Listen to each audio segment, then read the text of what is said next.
The short answer is no. The long answer is it's a little more complex than that, and it really depends on where your team is at. If you're a team that is trying to win a Stanley Cup in the immediate future, it probably makes a little more sense to bridge a player, lower money, because you need every possible cent available at your disposal to try and win right now. That's what the Edmonton Oilers had to do with Evan Bouchard when they gave him a 2-year bridge just under $4 million.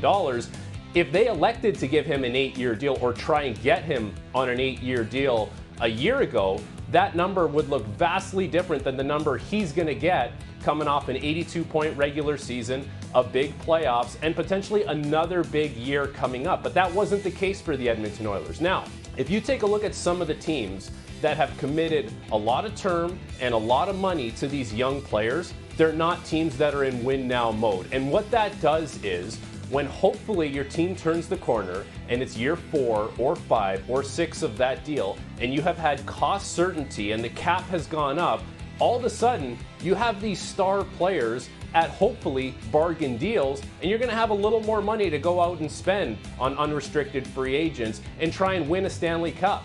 The Montreal Canadiens committed a lot of money to Slavkovsky, Suzuki, Caulfield. The Buffalo Sabres have committed a lot of money to their young players. The Ottawa Senators have done it. And now Lucas Raymond gets money from the Detroit Red Wings, and the money is fair.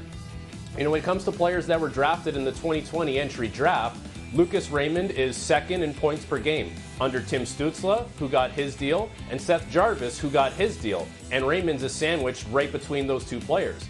The marketplace is there. Now you're taking a gamble that hopefully this player develops, and Lucas Raymond showed a lot last year. 12 points over his last 8 games as the Detroit Red Wings were chasing a playoff spot. He showed a lot of ownership in that team.